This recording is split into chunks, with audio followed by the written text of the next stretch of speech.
6월 16일 목요일 매일 성경 묵상을 시작합니다. 오늘 함께 나눌 말씀은 사무엘상 24장 1절부터 마지막 22절까지의 말씀입니다.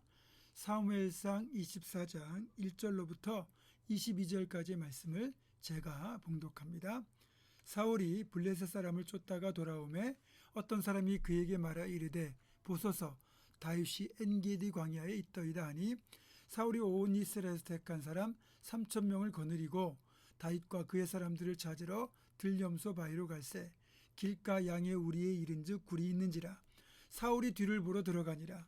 다윗과 그의 사람들이 그 굴 깊은 곳에 있더니 다윗의 사람들이 이르되 보소서 여호와께서 당신에게 이르시기를 내가 원수를 네 손에 넘기리니 내 생각에 좋은 대로 그에게 행하라 하시더니 이것이 그날이니이다 하니 다시 일어나서 사울의 겉옷자락을 가만히 베니라. 그리한 후에 사울의 옷자락 뱀으로 말미암아 다윗의 마음이 찔려 자기 사람들에게 이르되 내가 손을 들어 여호와의 기름 부음을 받은 내 줄을 치는 것은 여호와께서 금하시는 것이니 그는 여호와의 기름 부음을 받은 자가 됨이니라 하고 다윗이 이 말로 자기 사람들을 금하여 사울을 해하지 못하게 하니라. 사울이 일어나 굴에서 나가 자기 길을 가니라. 그 후에 다윗도 일어나 굴에서 나가 사울의 뒤에서 외쳐 이르되 내 주 왕이여 하매 사울이 돌아보는지라. 다윗이 땅에 엎드려 절하고 다윗이 사울에게 이르되 보소서 다윗이 왕을 해하려 한다고 하는 사람들의 말을 왕은 어찌하여 들으시나이까. 오늘 여호와께서 굴에서 왕을 내 손에 넘기신 것을 왕이 아셨을 것이니이다. 어떤 사람이 나를 권하여 왕을 죽이라 하였으나 내가 왕을 아껴 말하기를 나는 내 손을 들어 내 주를 해하지 아니하리니 그는 여호와의 기름 부음을 받은 자이기 때문이라 하였나이다. 내 아버지여 보소서 내 손에 있는 왕의 옷자락을 보소서. 내가 왕을 죽이지 아니하고 겉옷자락만 베었은즉 내 손에 악이나 죄과가 없는 줄을 오늘 아실지니이다. 왕은 내 생명을 찾아 해하려 하시나 나는 왕에게 범죄한 일이 없나이다. 여호와께서는 나와 왕 사이를 판단하사 여호와께서 나를 위하여 왕에게 보복하시려니와 내 손으로는 왕을 해하지 않겠나이다. 옛 속담에 말하기를 악은 악인에게서 난다 하였으니 내 손이 왕을 해하지 아니하리이다. 이스라엘 왕이 누구를 따라 나왔으며 누구의 뒤를 쫓나이까. 죽은 개나 벼룩을 쫓음이니이다. 그런즉 여호와께서 재판장이 되어 나와 왕 사이에 심판하사 나의 사정을 살펴 억울함을 풀어주시고 나를 왕의 손에서 건지시기를 원하나이다 하니라.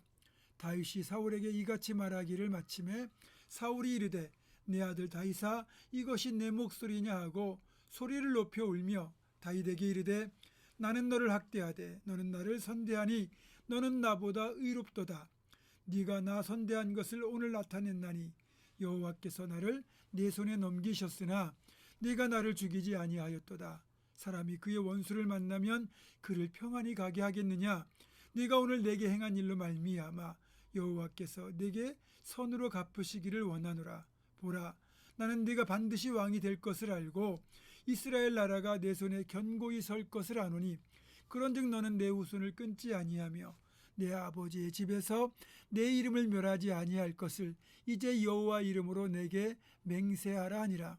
다윗이 사울에게 맹세하며 사울은 집으로 돌아가고 다윗과 그의 사람들은 요새로 올라가니라.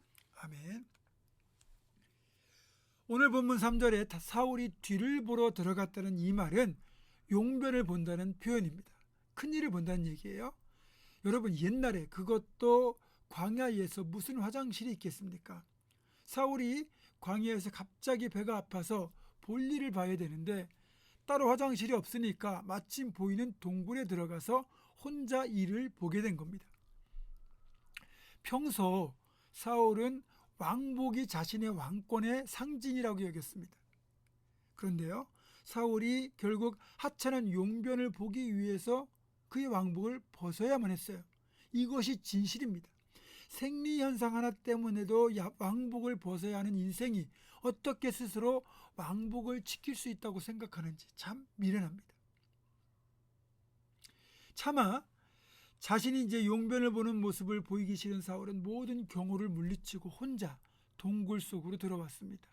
하지만 사울은 자신이 지금 들어온 동굴 속에 가장 치명적인 위험이 도사리고 있다는 사실을 꿈에도 몰랐습니다. 그 동굴 안에 다윗과 그의 부하들이 숨어 있었거든요.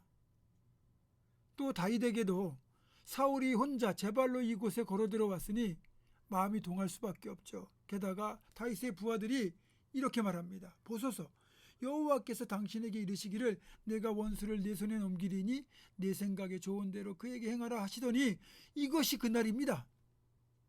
다윗의 부하들이 볼 때에도 지금 이것은 하나님이 주신 절호의 기회예요. 그런데 다윗은 그런 부하들을 제지하고 조용히 가서 사울이 벗어놓은 그 왕복의 겉옷자락의 일부만 칼로 베어가지고 돌아왔습니다. 그리고 사울을 죽인 것이 아님에도 불구하고 겉옷자락 일부만 떼어난 것 가지고도 다윗은 마음에 찔렸어요. 그래서 부하들에게 이렇게 말합니다. 내가 손을 들어 여호와의 기름 부음 받은 내 주를 치는 것은 여호와께서 금하시는 것이니 절대로 그에게 손을 대지 말라. 그렇게 엄명을 내립니다. 이렇게 자신이 지금 알지도 못하는 사이에 엄청난 일이 벌어졌다는 사실도 알지 못한 채 사울은 볼일을 다 마치고 유유히 동굴 밖으로 나가서 길을 떠납니다. 여러분, 왜 이런 상황이 다윗 앞에 펼쳐진 것일까요? 하나님께서 정말 다윗에게 사울을 죽일 기회를 주신 것일까요? 여러분, 이것은요, 다윗이 진짜 왕이 될 수 있는 자격이 있는지를 보시는 하나님의 테스트였어요. 내 앞에 펼쳐진 상황을 하나님께서 원하시는 것이 어떤 것인지를 분별하도록 그렇게 하나님이 테스트하는 그 테스트였다는 거죠. 그러니까 우리에게 모든 것이 유리해 보이는 상황이라 할지라도 그 안에는 하나님의 분별력의 테스트가 들어있다는 겁니다. 여러분, 집을 지키는 경비견 있죠. 그런 훌륭한 경비견이 만들어지려면 먹을 것에 대한 훈련이 이루어져야 됩니다. 아무리 맛있는 먹이가 자신 앞에 던져진다 해도 주인의 허락 없이 덥석 그것을 받아 먹어서는 안 돼요. 만약에 그 먹이에 유혹되어서 덥석 받아 먹었다가 그 먹이에 독이라도 묻어 있다면 그 개는 죽지 않겠습니까? 그러면 자신에게도 치명적이지만 주인을 지켜야 되는 사명도 감당하지 못하는 그러니까 쓸모없는 개가 되는 거예요. 마찬가지로 내 앞에 모든 상황이 내게 유리하게 펼쳐지고 내 생각대로 돌아간다고 하더라도 여기 하나님의 뜻을 묻는 과정, 하나님의 뜻을 분별하는 과정이 반드시 필요하다는 거죠. 그것만이 실패하지 않는 비결이에요. 사실 오늘 다윗은 하나님의 테스트를 또 한 번 완벽하게 통과한 겁니다. 예전에 골리앗과의 싸움에서 믿음의 테스트를 통과했다면 이번에는 분별력의 테스트에서도 정말 완벽하게 통과한 거죠. 여러분, 믿음만 가지고 결코 리더가 될 수 없어요. 분별력이 더불어 있어야 됩니다. 다윗은 골리앗 앞에서 믿음으로 싸워 믿음의 분별력을 보였고 믿음의 테스트를 통과했고 그리고 지금 이 상황을 통해서 다시 한번 하나님의 뜻을 분별하는 분별력의 테스트를 통과했습니다. 새벽기도에 참여하신 여러분들, 이 묵상에 동참하신 여러분들은 솔직히 믿음의 테스트는 다 통과되신 분들이에요. 그렇다면 여러분에게 남은 과제는 분별력의 테스트를 통과하는 겁니다. 부디 기도 많이 하시고 하나님의 뜻을 잘 분별해서 분별력의 테스트까지 우수하게 통과하시는 여러분 되기를 주님의 이름으로 축원합니다. 기도하겠습니다.